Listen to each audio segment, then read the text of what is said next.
ভগবান আপনার আমার বাহিরের কোনো ক্রিয়া দেখেন না। সুধীজন, ভগবানের একমাত্র লক্ষ্য আপনার আমার মনের দিকে। এক কথায় আপনার মনের উদ্দেশ্যটা কি?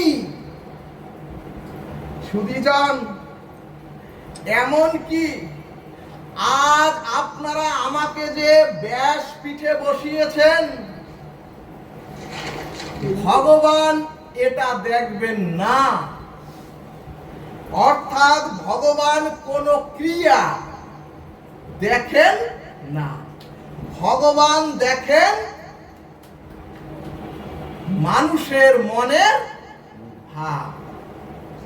ভাগবত বললেন, আপনি বা আপনারা আজ কি কি আয়োজন করেছেন, আজকে আপনারা কি কি ক্রিয়া এখানে করেছেন, ভগবান এটা দেখবেন না। ভগবান দেখবেন কোন ভাবের দ্বারা আপনারা এই সকল ক্রিয়া করেছেন। সুধীজন, চৈতন্য ভাগবত দৃষ্টান্তে বললেন, ধরুন আপনার এখানে নির্মাণ শ্রমিকদের দ্বারা আপনাদের অর্থ দিয়ে একটি হরি মন্দির নির্মাণ তৈরি করেছেন বা করিতেছেন। সুধীজন, এখন যদি দুইজন সাধু এসে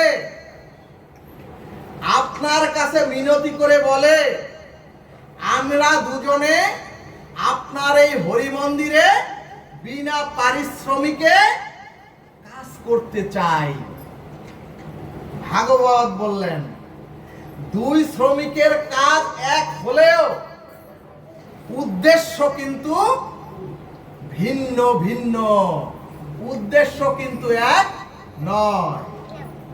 অর্থাৎ সুধীজন, একজন অর্থের বিনিময়ে মন্দির নির্মাণ করিতেছেন, অন্যজন ভগবানের মন্দির নির্মাণ করার জন্য বিনা পারিশ্রমিকে সেবা ভাব নিয়ে ওই কর্ম তারা করিতেছেন। ভাগবত বললেন, মনের এই ভাব উদ্দেশ্য অনুযায়ী প্রতিটি জীবের মনের এই ভাব এবং উদ্দেশ্য অনুযায়ী জীবের মুক্তি এবং জীবের বন্ধন হয়। সুধীজন, ভাগবত এক কথায় উত্তরে বললেন, ভাব যার যেমন প্রাপ্তিও তার তেমন। এই কারণে মনের ভাবটা শুদ্ধ না হওয়া পর্যন্ত, এই কারণে হৃদয় চিত্তটা আপনার আমার শুদ্ধ বিশুদ্ধ না হওয়া পর্যন্ত মুক্তি বা কল্যাণ হওয়া সম্ভব নয়। জয় নিতাই গৌর হরি বল। এখন প্রশ্ন, মন শুদ্ধ হবে কি করে? এখানে ভাগবত দৃষ্টান্তে বললেন, ওগো আমাদের যে ব্যবহার, আমাদের যে পোশাক, এগুলো হলো সৌজন্যতা, এগুলি বাহিরের সুচিতা। ওগো, ভাগবত বললেন, তোমাদের যে বাহিরের ব্যবহার, বাহিরের পোশাক, এটা হলো স্রেফ সৌজন্যতা এবং বাহিরের সুচিতা। অর্থাৎ সুধীজন, আমরা বিধৌত বস্ত্র পরে, আমরা তিলক মালা নিয়ে, আসমনীয় জল হাতে নিয়ে অং বিষ্ণু অং বিষ্ণু অং বিষ্ণু বলে অপবিত্র পবিত্র বা সর্বাবস্থায় গত বিবা যৎস্বরে কুণ্ডরিকাক্ষ সবাজ্য অভ্যন্তর সূচি। ভাগবত বললেন এই মন্ত্র বললে তো ভিতর সূচি হবে না। হ্যাঁ শুধু যান, কিন্তু শাস্ত্র বললেন বাহ্য অভ্যন্তর সূচি, অর্থাৎ মানুষের বাহির এবং ভিতর দুটোই শুদ্ধ হতে হবে। তা না হলে তোমার জীবনে ধর্ম আসবে না। আর যদি বাহির এবং অন্তর শুদ্ধ না হয় তাহলে মানুষের জীবনে চির কল্যাণও আসবে না, আর ভগবত প্রেম ভক্তিও তোমার হৃদয়ে স্থান পাবে না। জয় নিতাই গৌর হরি বল। এখন প্রশ্ন, অন্তরের সুচিতাটা কেমন? ভাগবত দৃষ্টান্তে বললেন।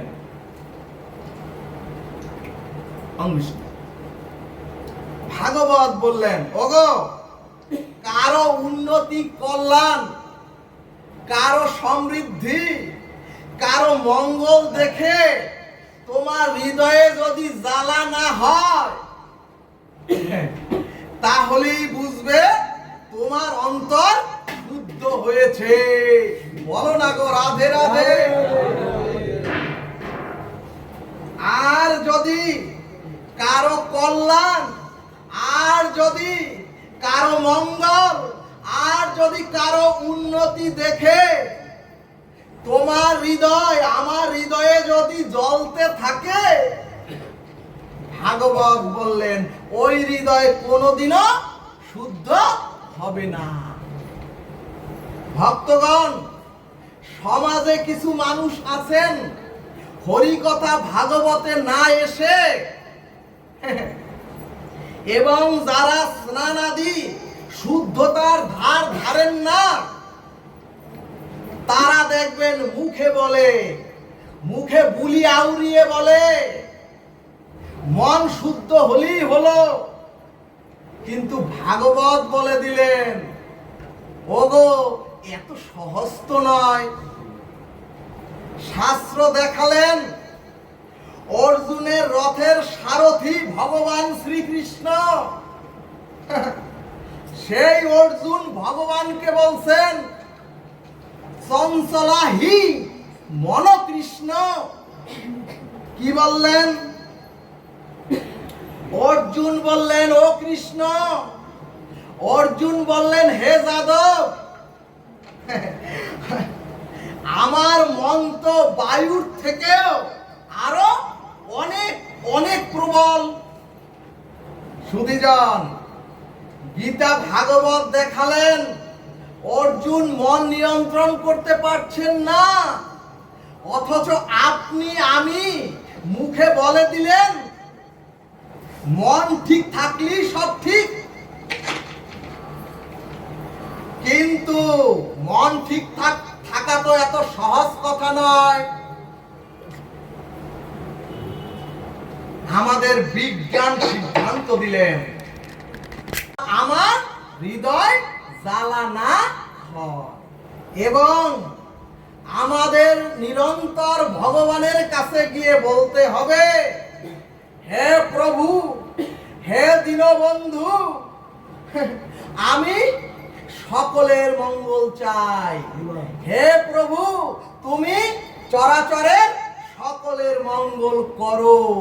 যদি এই কথাটা গোবিন্দের কাছে বলতে পারেন, দেখবেন আপনাদের হৃদয় শুদ্ধ হতে যাচ্ছে এবং শুদ্ধ হয়ে যাবে। সুধীজন, এরপরে ভাগবত বললেন ওগো, সাথে দয়া আর দানকে দ্রৌপদী রূপ দয়াকে সাথে রেখো।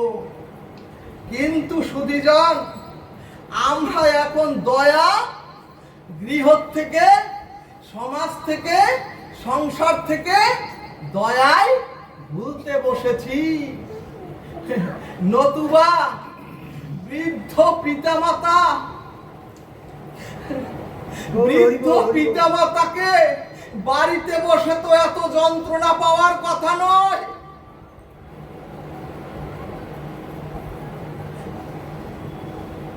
যে মা তোমার আমার সকল পায়খানা প্রস্রাবকে নিজের বুকে জড়িয়ে তার পরিষ্কার এবং শুকনো কাপড়টুকু আমার অঙ্গে জড়িয়ে তিনি ওই ভিজার মধ্যে সারাটা রাত্র থেকে আমাকে উন্নত করেছেন, অথচ অসুখে আক্রান্ত গৃহ মন্দিরে প্যারালাইজড পিতা তার সন্তান মানে ছেলেকে বলছেন, ও খোকা, আমার শরীরে খুব ব্যথা হচ্ছে, আমার জন্য একটা ব্যথার ওষুধ আনতে পারবি?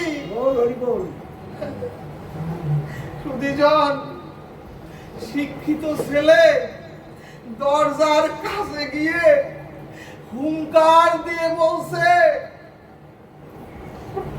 3 বেলা তো ঠিকই গেলতে পারো। শিক্ষিত ছেলে জন্মদাতাকে বলছে, 3 বেলা তো ঠিকই গিলতে পারো, কথাটা জোরে বলতে পারো না?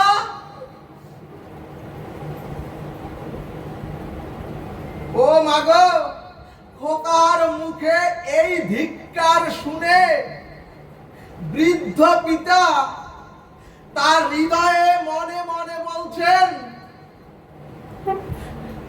ওরে, আমি এই ছেলেটাই যখন শিশু ছিল, ওরে, এই আমার খোকা যখন ছোট্ট শিশু ছিল,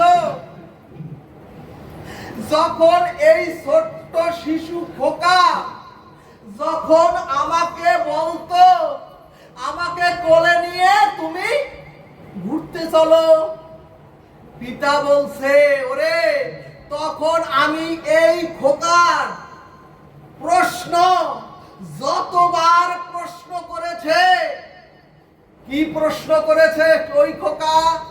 ও বাবা, এটা কি গাছ? ও বাবা, এটা কি পাখি? ও বাবা, এটা কি ফুল? পিতা বলছে, ওরে, আমি তো এই 10 বার উত্তর দিতে ওই খোকাকে একবারও দ্বিধা করিনি। পিতা বলছে, আমি তো আদর স্নেহ দিয়ে মিষ্টি করে ওই খোকাকে 10 বারই উত্তর দিয়েছি। পিতা বলছে, আমি তো একবারও বিরক্ত হইনি।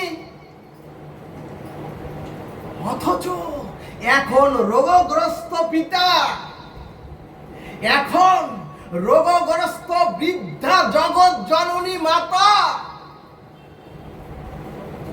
যখন ক্ষীণ কণ্ঠে একটু জল চায়, ক্ষীণ কণ্ঠে যখন একটু অন্ন চায়, ক্ষীণ কণ্ঠে যখন বস্ত্র চায়, ক্ষীণ কণ্ঠে যখন একটু ঔষধ এনে দিতে বলে, তাতে সেই খোকাই আজ পিতাকে তিরস্কার করে। ভাগবত বলছে, ওগো, এই দয়া যদি না থাকে, তোমরা সংসারে সমাজে শান্তি পাবে কি করে? আর যদি মনে থাকে শুধু আমার মঙ্গল হোক আর শত্রু শেষ হোক, আর যদি মনে থাকে আমার মঙ্গল হোক আর প্রতিবেশী বা অন্যরা সব গোল্লায় যাক, অন্যরা সব ধ্বংস হোক,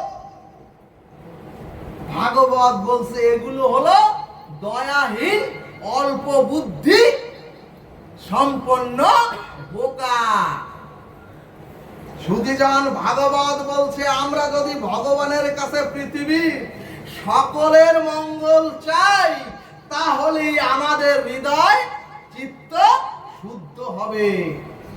সুধীজন, ভক্ত রুহিদাস জুতা সেলাই করতেন আর মনে মনে নিরন্তর ভগবানের নাম করতেন, এবং সাধুগুরু বৈষ্ণবদের জুতা সেলাই করে ভক্ত রুহিদাস কোনো অর্থ নিতেন না। অর্থাৎ ভক্ত রুহিদাস মনে করতেন ওটাই হলো আমার কৃপা। ভক্ত রুহিদাস মনে করতেন ওটাই হলো সাধুগুরু বৈষ্ণবের করুণা। আর দিনান্তে যতটুকু সঞ্চয় হতো অর্ধেক সঞ্চয় থেকে ভগবত সেবায় লাগাতেন, আর বাকি অর্ধেক যা থাকতো সেটা দিয়ে যত সামান্য রান্না করে ভগবান রাম প্রভুকে ভোগ লাগিয়ে নিজেও প্রসাদ পেতেন। ভক্তমাল চরিত গ্রন্থ দেখালেন ভক্ত রুহিদাস জুতা সেলাই করে সাধুগুরু বৈষ্ণবের সেবা করেন, আর সেই রুহিদাস নিরন্তর সর্বেষু কালেষু মামনুষ্যর যুদ্ধচ ভগবানের নাম করেন, এবং এত কষ্ট দুর্দশার মধ্যেও নিয়মিত ভক্ত সেবা বৈষ্ণব সেবা তার গৃহ মন্দিরে নিরন্তর দিতেন। সুধীজন, এমন ভক্তি দেখে স্বয়ং ভগবান রামচন্দ্র নিজে মানুষের রূপ ধরে সাধুর বেশ ধরে ভক্ত রুহিদাসের কাছে আসলেন জুতা সেলাই আর পলিশের জন্য, এবং জুতা সেলাই আর পলিশের পরে যখন ভগবান রূপ সাধু কিছু অর্থ দিলেন, তখন ভক্ত রুহিদাস বললেন, আপনি তো সাধুগুরু ভক্ত, কাজী আপনার চরণ ধুলি রূপ অর্থ দিলেই আমার সকল প্রাপ্তি হবে। জয় নিতাই গৌর হরি বল। তখন ভগবান রামচন্দ্র রূপ সাধু বললেন, তাহলে ওগো আমার এই মূল্যবান জিনিসটি তুমি রাখো। ভগবানের যদি নিরন্তর কেউ থাকে অনন্য চিন্তান্তমাং যে জনা পর্যুপাস হতে তেষাং ভক্তা যুক্তানাং যোগক্ষেমং বহাম্যহম, তার যোগ এবং ক্ষেম সব ভগবান নিজে মাথায় করে বহন করেন। যার জন্য ভগবান চিন্তা করলেন ভক্তের সর্ব অভাব যাতে দূর হয়, সেজন্য একটি পরশ পাথর দিলেন ভক্ত রুহিদাসকে। কিন্তু সুধীজন, ভক্ত রুহিদাস পরশ পাথরটি হাতে নিয়েই যখন জুতা সেলাইয়ের ওই লোহার দণ্ডের সাথে স্পর্শ করালেন, সাথে সাথে লোহার দণ্ডটি স্বর্ণে রূপান্তরিত হলো। জয় নিতাই গৌর হরি বল। তখন ভক্ত রুহিদাস বললেন, ও সাধু, এটা তো আমাকে পরশ পাথর দিলে। ভক্ত রুহিদাস বললেন, ও সাধু বৈষ্ণব, কোন পরশ পাথরের লোভ দেখিয়ে আমাকে গোবিন্দ ভজন থেকে কোন পরশ পাথর রূপ অমূল্য সম্পদের লোভ দেখিয়ে আমাকে রাধা রানীর ভজন থেকে কেউ দূরে সরাতে পারবে না। আর তুমি এসেছো আমার ভজন উপাসনা কেড়ে নিতে। ভগবানকে বলছেন ভক্ত রুহিদাস, ভক্তগণ, এই ভাবটুকু এবং ভাবের উদ্দেশ্যটাই ভগবান গ্রহণ করেন। শুধু দেখেন না, ভগবান গ্রহণ করেন। সুধীজন, এবং জগতের প্রকৃত ভক্তরা যারা একমাত্র ভগবান রাধা রানী অর্থাৎ রাধা মাধবের ভজনে প্রকৃত ভক্ত, তারা এ জগতের কোনো কিছুই চায় না। কারণ আমরা কিছু এ জগতে নিয়েও আসি নাই। এখন মনে হতে পারে সংসারে এত কিছু। ভাগবত বললেন আমরা স্ত্রী পুত্র কন্যা পিতা মাতা সম্বন্ধগুলো নিয়ে আসি নাই, এখানে এসে তৈরি করেছি। আবার মৃত্যুর সময় এর কোনো কিছুই সম্বন্ধগুলো আমার সাথে আপনাদের সাথে যাবেও না। সুধীজন, এই কারণেই মহাজন বললেন, ওগো জগৎকে চেয়েও না, ওগো জগতের কোনো কিছু চেয়েও না, জগদীশ্বরকে চাও। রাধে রাধে। তাহলে যদি একবার জগদীশ্বরকে চাইতে পারো, এ চরাচরেও সব পাবে আর পরকালেও সব পাবে। এই